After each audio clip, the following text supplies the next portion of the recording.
Invierte con Prestamipe, la fintech líder en el Perú. Invierte en préstamos con garantía hipotecaria e invierte en facturas por cobrar. Empieza hoy en www.prestamipe.com/invertir. Nos acompañan en la cabina de RPP, por un lado el señor Manuel Zapata, abogado y vocero del Observatorio de Minería Ilegal, pero también está aquí con nosotros Máximo Franco Becker, presidente de la CONFEMIN, que es la Confederación Nacional de Pequeña Minería y Minería Artesanal, que representa a 500.000 personas empleadas directamente por este tipo de minería.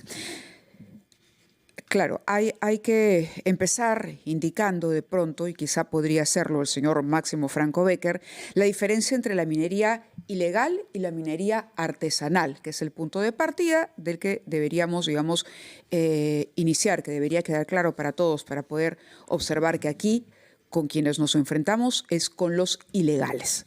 Correcto. Muy buenos días, Mávila. Fernando, buenos días. Doctor, buenos días.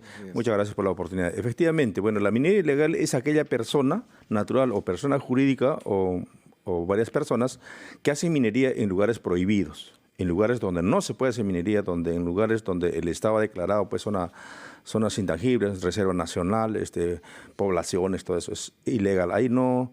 Aquella persona que hace minería ahí no puede hacer minería, es ilegal, se tiene que combatir. Donde está prohibido, porque ha sido declarado, digamos, como reserva natural o un ecosistema protegido, pero de pronto también donde no tiene un permiso para explotar mineral, digamos. Claro. También está considerado como ilegal, es decir, claro, alguien que sabe que en algún lugar no tiene un título de propiedad, no tiene ninguna licencia para operar, pero sin embargo lo hace. Aun claro, cuando ese terreno o territorio no tenga una protección especial, ¿también los incluye? No, lo que pasa es que en el caso de nosotros tenemos un amparo legal, que es el REINFO. El REINFO es el documento que te permite hacer operación minera como cualquier otra operación minera. El REINFO es un derecho por ley. Una cosa es el REINFO, que es un permiso eventual hasta que nosotros nos formalicemos para que después nos den un documento que se llama inicio de operaciones, y con ese documento hacemos operación desde el año 2012. Venimos haciendo hasta la fecha y obviamente adecuándonos a un proceso de formalización. Si el proceso de formalización ha fracasado, eso es otro tema. ¿Por qué? Porque en el proceso de formalización nos han pedido unos requisitos que no se puede cumplir, como es el contrato de explotación, ¿no es cierto? Entonces, por esa razón, somos ahorita informales. No somos ilegales, somos informales. Porque ya hemos definido que ilegal es aquella persona que no puede hacer minería en lugares prohibidos, no puede hacer minería. En cambio, los informales son las personas que les falta cumplir algún trámite administrativo, por ejemplo, el contrato de explotación, hacer su impacto ambiental y otros temas, pero es un tema netamente administrativo. Entonces, señor Zapata, ¿quiere precisar algo respecto antes de ir a la pausa? Gracias. Lo primero que quisiera decir, si me permite, es que desde el Observatorio de Minería Ilegal trasladamos nuestras más profundas condolencias a los familiares de las personas, las 13 personas fallecidas en Patás, no solamente a las 13 personas, sino a las más de 30 personas y a todas las familias de las personas que viven la violencia que se ha incrementado en todo el Perú, ¿no? Habiendo dicho eso, yo coincido en este caso, pero hay que hacer algunas precisiones, ¿no? Efectivamente, la minería ilegal es aquella actividad que la realizas en lugares prohibidos, que la realizas sin autorización y sin permiso, pero además que estás fuera del REINFO o fuera del proceso de formalización. Y acá es donde entra el detalle, ¿no? ¿Quién es el minero informal? Aquel que realiza evidentemente actividades de extracción de mineral en lugares permitidos, pero que se encuentra dentro del proceso de formalización. Entonces, el proceso de formalización termina siendo una condición normativa para definir finalmente tu calidad ilegal o informal. Y eso termina, como lo ha recordado Mávila Huertas, en junio. Así que nos dirán qué va a pasar en el estado actual de las cosas cuando acaben el proceso y sabemos que el porcentaje de los que conseguirán su formalización es mínimo. Nos lo dirán, por favor, después de la pausa. Mávila, es el momento de ir a los titulares de la hora. Así es, al gran resumen de la hora, 9:01. Estamos conversando con dos personas concernidas con el problema de los diversos tipos de minería que hay en el Perú. Por una parte, el señor Máximo Franco Becker, quien es un minero él mismo, se reconoce minero artesanal y tiene una larga experiencia de trabajo en coordinación con empresas legales. Y junto a él, el abogado Manuel Zapata, que actúa acá como vocero del Observatorio de Minería Ilegal, que es una organización creada hace 8 años para dar seguimiento y conocer lo que es la minería ilegal en el Perú. Yo quisiera que seamos claros sobre la definición. Señor Becker, usted dijo que la minería ilegal es la que se practica en zonas prohibidas. Correcto. Pero ¿cómo juzgar a aquella que se practica en zonas que han sido denunciadas y atribuidas por el Estado a empresas legales, que pagan impuestos y que respetan las exigencias del ambiente? Es específicamente el caso de las mineras que han sido atacadas en Patás. Bueno, la minería no se ha empezado pues, hace 12 años. La formalización ha empezado a los 12 años. La minería se hace mucho tiempo. Y yo tengo trabajando en la minería más de 35 años. Y siempre hemos trabajado de la mano con los titulares de las concesiones, de la mano con consentimiento de ellos. Con la minería legal. Con la minería legal, con los concesionarios. Entonces, en el año 2012, el gobierno dijo, ustedes no tienen por qué trabajar así, sino tienen que ustedes formalizarse. Y ahí empezó el pleito entre nosotros. ¿Por qué? Porque el Estado nos dio un derecho sobre otro derecho. Nos dio un reinfo.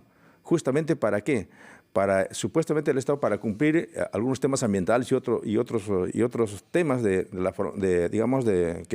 práctica. De práctica, ¿no es cierto?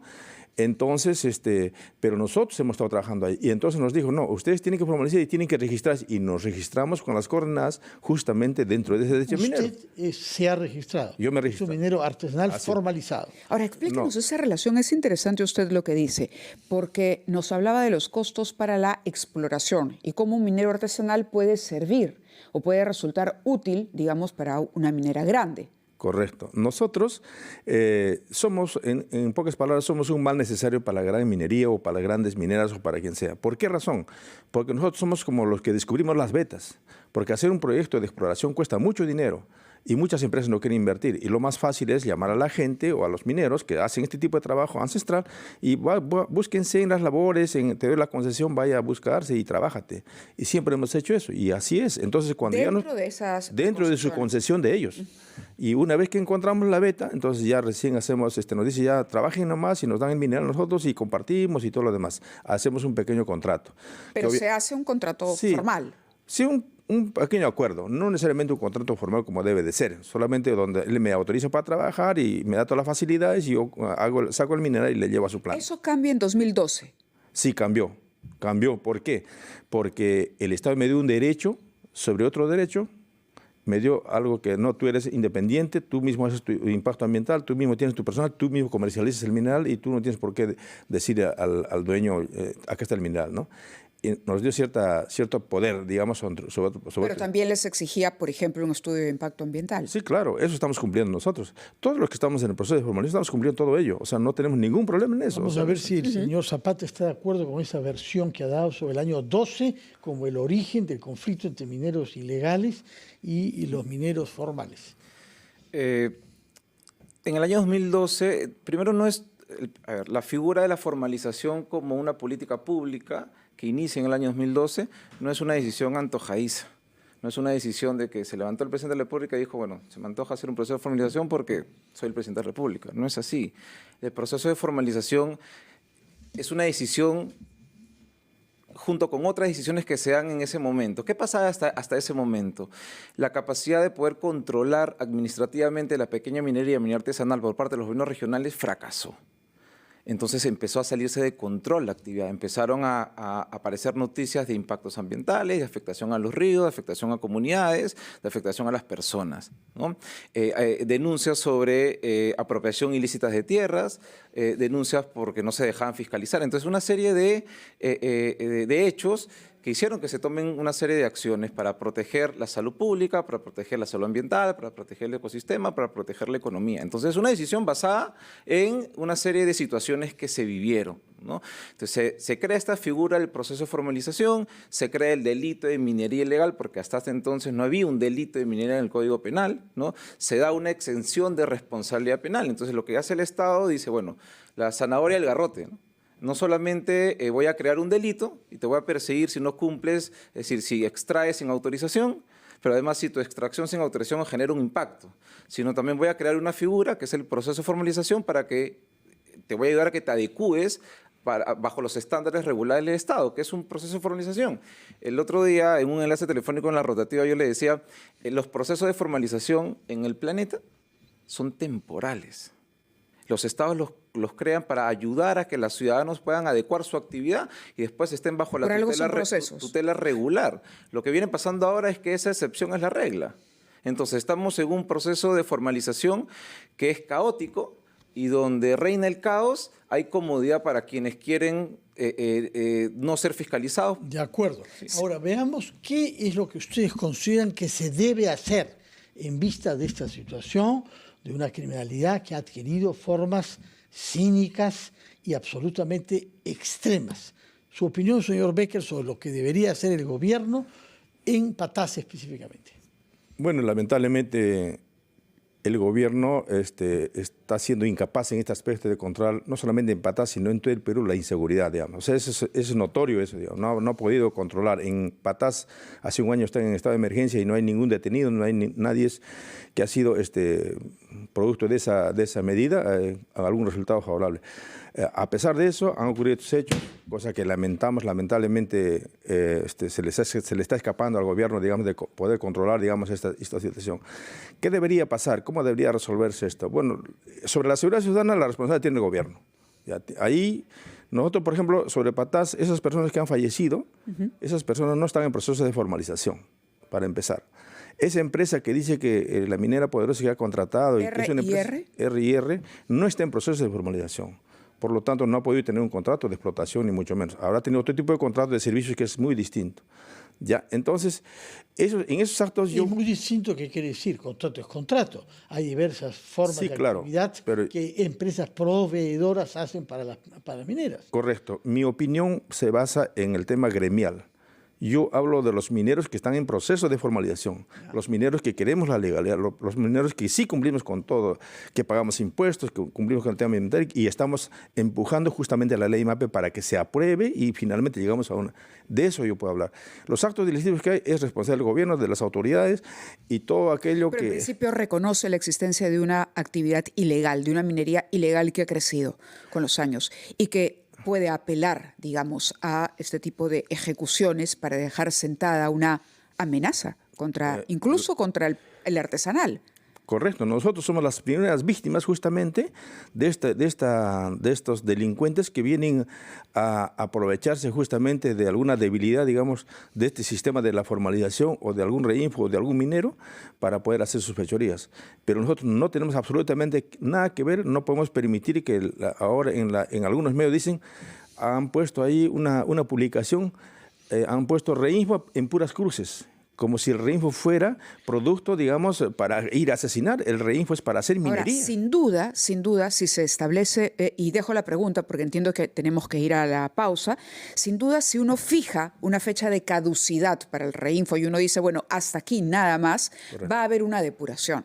Correcto. Correcto, va a haber una depuración. Y en esa depuración se va a ver realmente quienes, en efecto, han hecho los esfuerzos por formalizarse y quienes más bien se han acogido simplemente para tener una suerte de salvoconducto que permita esa operación ilegal. Correcto. Dejo la pregunta planteada para que ambos nos respondan, porque entiendo que la respuesta puede tomar tiempo. Y son las 9:16. Vamos a escuchar a nuestros anunciantes y regresamos con sus respuestas. Vamos entonces a nuestra conversación con los dos invitados, Pávila. Así es, está Manuel Zapata, abogado, vocero de Observatorio de Minería Ilegal, y también el señor Máximo Franco Becker, presidente de Confemín, la Confederación Nacional de Pequeña Minería y Minería Artesanal.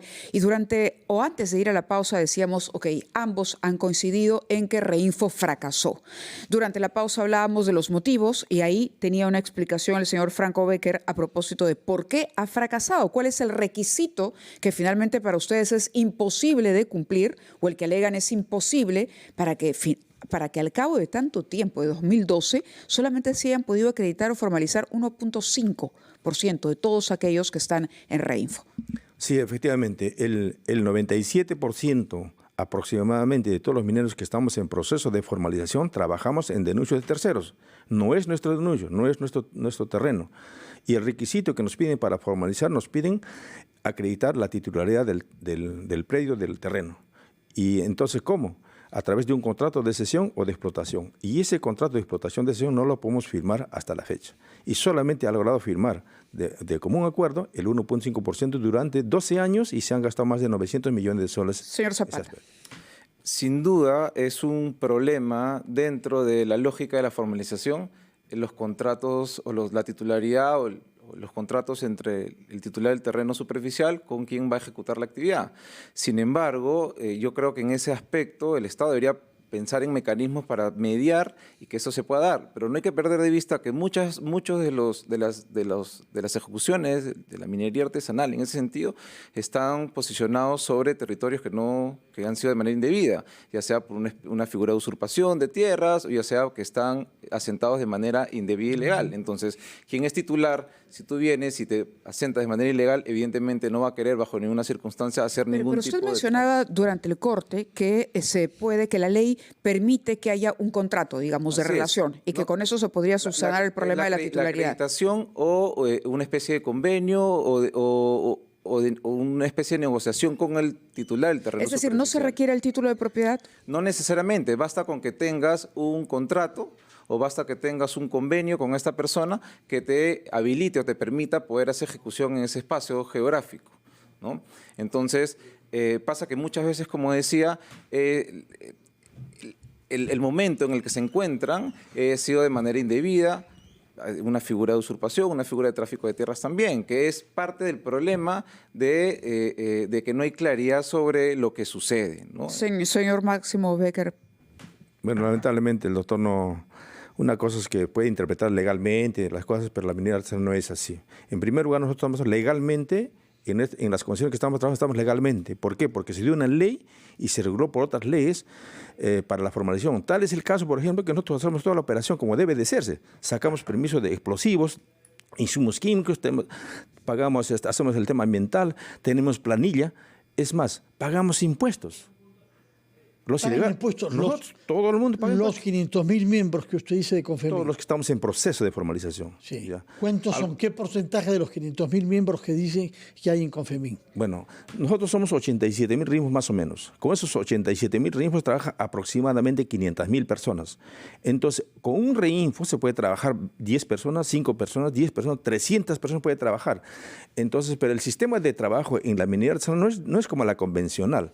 En el sistema de minería artesanal todos trabajan por la producción, no trabajan por un sueldo, la gran parte de gente.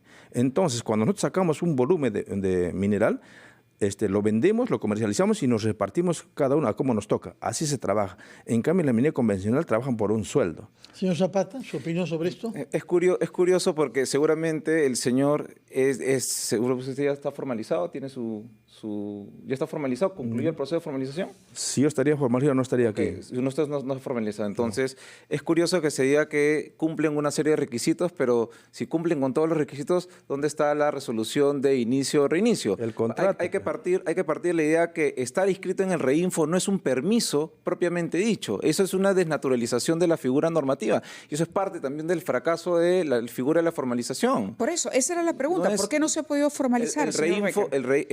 El REINFO, que es el Registro Integral de Formalización Minera, que es una herramienta dentro del proceso de formalización, no es un permiso de explotación.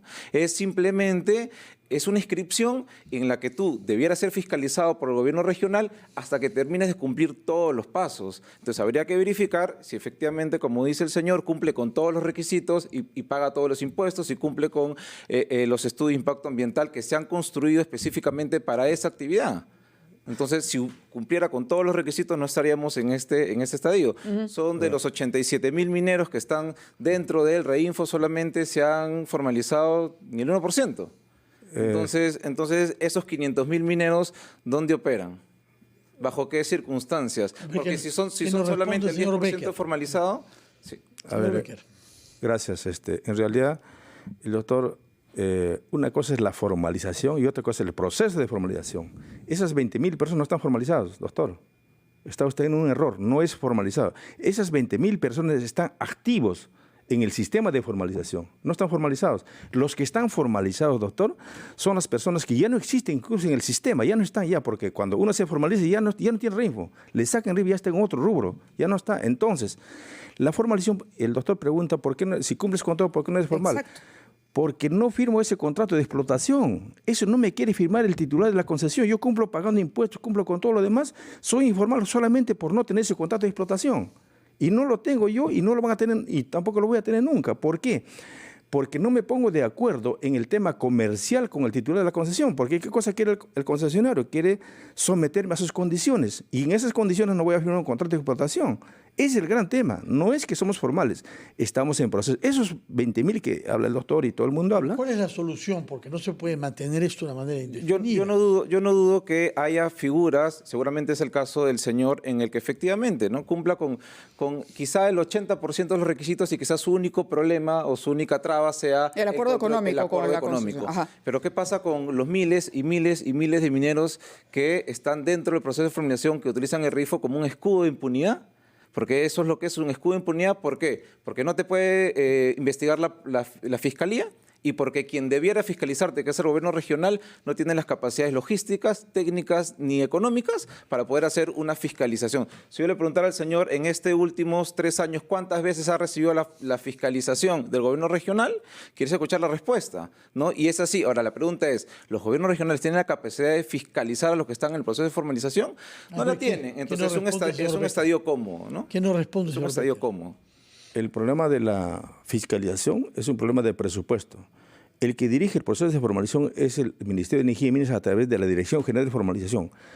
A un gobierno regional que tiene muy buena voluntad puede tener, si no le dan presupuesto, ¿cómo va a fiscalizar? Acaba usted de decir justamente que no hay un presupuesto justamente para luchar contra la mina ilegal. ¿Con Claro, qué pero lo hay va un a tema hacer? interesante y con esto yo sé que el tiempo nos está ganando, pero es bien importante. Cuando usted dice no nos vamos a poner de acuerdo nunca en las condiciones. Correcto. Pero usted está en desventaja porque está trabajando en la concesionaria, en la concesión de otra persona Sí. que sí tiene esa concesión. Entonces, Correcto. ¿cómo se ponen de acuerdo dos partes que están en posiciones distintas? Porque en el otro lado hay alguien que tiene una concesión y usted no la tiene. Ya, correcto.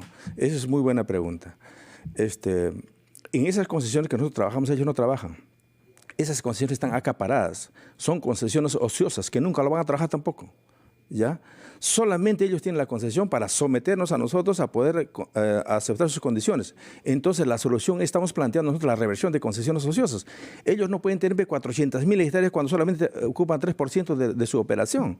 O sea, es como decir, en una urbanización se ha dado terreno a todos los que necesitan, pero solamente el 10% está ocupando y el resto no. Bueno, pero hay reglas de juego, señor, que hay que Sí, respetar. pero es que algo está mal, pues.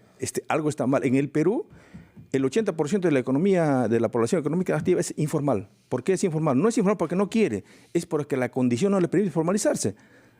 Entonces, y ahí estamos también nosotros. O sea, Ahora, hay que tener un poco más de visión, digamos, general de las cosas, no mirar solamente de frente. Entonces, nosotros somos una realidad. Oiga, doctor, permítame, nosotros producimos el 56% del oro nacional, de 56%.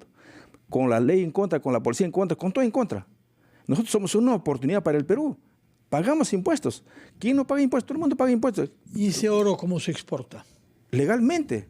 Esto, lo que yo les estoy diciendo, está en el sistema de la información del mismo Ministerio de Energía y Minas. Ellos dicen así. ¿Y por qué es que hay tanto oro que se exporta vía Bolivia? Exacto. Hay 50 toneladas de oro que se va por las fronteras. Justamente, esa es la gran pregunta. ¿Por qué en el Perú no se puede hacer las cosas legales? Porque la ley no permite ser legal a uno. Más bien lo que permite la ley es que todos sean ilegales. si Bueno, señor Zapata. me permite, yo creo que hay que poner los puntos sobre la I, Sí. ¿no? El proceso de formalización que empezó en el año 2012, estamos en el año 2025. Cada modificación del proceso de formalización ha sido en beneficio o ha sido buscando bajar los estándares y bajar la regulación para que los mineros se puedan formalizar. Entonces, desde el que se creó el proceso de formalización ha habido una serie de incentivos Se bajaron los estándares. Antes te pedían, antes era una declaración de compromisos, ahora solamente, antes te pedían un estudio de impacto ambiental acorde a la actividad, ahora solamente es una declaración jurada de que no vas a realizar determinado daño al medio ambiente. Eso no es cierto. ¿Cierto? Entonces, había una serie de regulaciones que se han ido modificando pensando en la formalización. No es que la formalización con las fallas que tiene, no nació de una buena voluntad para la formalización, pero tampoco es que es un proceso descabellado, imposible de cumplir. Si es así, ¿por qué si hay un grupo de mineros que sí se ha formalizado? Si fuera imposible de cumplir, ¿por qué es que sí hay un grupo de mineros que sí se formalizaron? ¿Qué pasó con ellos? De repente, ¿por qué? Porque el lugar donde estaban asentados en las tierras no había sido obtenido de manera indebida. De repente, porque sí tenían una cadena de valor respetando el medio ambiente, que sí de repente tenía una barrera comercial interesante para poder hacer su actividad. Entonces, no es verdad que es imposible formalizarse. Eso solamente es un pretexto. 1.5%. Discúlpeme, por favor. Ese es solamente un pretexto para hacer un estadio cómodo. Donde reina el caos, reina la ilegalidad. ¿Qué responde a lo que nos has dicho? Bueno, 1.5% pues no es para alardear que ha tenido éxito, pues es un fracaso, pues desde todo punto de vista. Duda. Del 100% es un fracaso. Entonces, eso no es, hablar de ahí estamos hablando mal ya. A pesar de lo que ha dicho el señor Zapata, de que han ido flexibilizando las condiciones. Las condiciones, para empezar, el impacto ambiental no es una declaración jurada. Eso, por ejemplo, es mentira. No es así. Es un expediente técnico que lo hace un profesional. No es una declaración jurada, para empezar. ¿No? Para poder ingresar al proceso de formalización, los estándares y la normativa se han flexibilizado. Cada vez más hay flexibilización, hay apoyo y ayuda. Y no ha dado resultados eso. Aún así no ha dado resultado, pero también hay que mirar la otra parte. El Estado tiene su responsabilidad, pero ¿cuál es la voluntad del minero de querer formalizarse en verdad? Lo que nosotros queremos poner en evidencia es que, sinceramente, nosotros creemos que no hay voluntad de formalizarse. ¿Por qué? Porque el estadio es un estadio cómodo, porque no te pueden investigar, porque no te dan la capacidad para fiscalizar y porque en la medida que yo tenga mi reinfo, entonces yo puedo seguir operando. ¿Y qué va a pasar en junio? Terminemos con esto. ¿Qué va a terminar en junio cuando se vence el plazo que se ha postergado, como sabemos, en varias oportunidades? Señor Becker. Mire, en realidad el doctor desconoce muchas cosas y bueno, yo lamento eso. Pero mire, yo le voy a decir una cosa. Nosotros, ¿cómo hemos demostrado que queremos formalizar? Desde el año 2012 que empezó el proceso, nosotros hemos venido trabajando en muchas mesas técnicas con especialistas, con todos. Y todos han coincidido con nosotros que falta una ley. La ley que han dado no refleja la realidad de la minería artesanal. Y hasta ahorita estamos peleando con eso. Nosotros creemos que la ley debe salir ahora en esta legislatura. La ley MAPE que elaboró bueno, pero es que la realidad a veces tiene que ajustarse a las normas, si me permite. La realidad, hay que hacer las normas en función de la realidad. No puede hacerse una norma y adecuarlo a algo que ya Pero está. cuando una realidad es negativa al medio ambiente, fomenta la actividad criminal, entonces hay que poner orden. Pero, por supuesto, nosotros no estamos promoviendo eso, estamos en contra justamente de eso. Por eso tiene que haber pues, una norma. Si no hay una norma, ¿cómo se sujeta uno? ¿Cómo lo controlas? Por eso yo le decía, la mejor manera de combatir la ilegalidad es incluirlos a todos y después... De acuerdo. Ha sido interesante conocer ambos puntos de vista. Aquí queda claro que Reinfo no funcionó. Apenas 1.5% es lo que se ha conseguido formalizar. Solamente unos segundos, señor. Si me permite, también yo creo que es clave, atendiendo a la ola de criminalidad, 5 cosas, ¿no? La primera, que el Estado replantee su estrategia, porque minería ilegal hay en Patás, pero minería ilegal también hay en el río Nanay, también en las regiones amazónicas, también hay en Arequipa, también hay en Puno, y son geografías diferentes.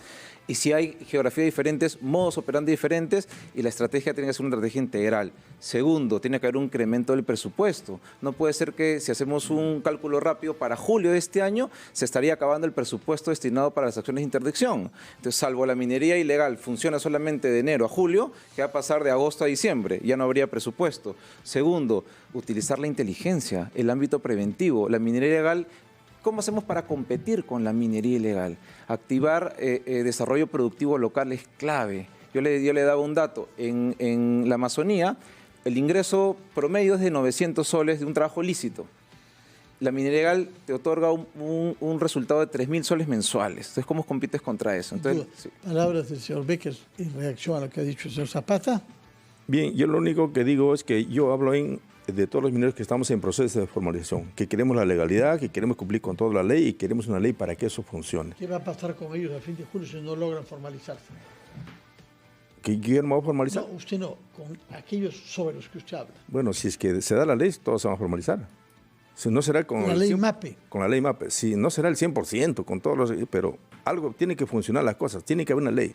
Si no hay una ley, yo le garantizo, ni siquiera porque en Patas tomen 30 días de suspensión a la minería, eso no va a funcionar. Pueden pasar 500, va a ser lo mismo. Entonces, la realidad es que en el Perú, el país es un país minero. Todo el mundo vive de la minería, no hay trabajo en las ciudades y tienen que ir a los cerros. El oro está subiendo a 3.500, ha llegado a 3.450, ya ahí va a llegar más. Y todos los que estamos hoy día hablando y otros que están mirando van a ir a los cerros a trabajar en la mina. Entonces tiene que haber una ley donde todos pueden hacer minería siempre y cuando cumplan con los estándares ambientales, de tributación, todo lo demás. Tiene que haber orden. Para eso estamos en una ley. Nosotros estamos en ese De acuerdo. norte. Muchas gracias a ambos Gracias por a haber ustedes. participado de esta conversación. Son las 9:39. Nos hemos pasado algunos minutos, pero nos parece que ha sido de utilidad escuchar a estas voces.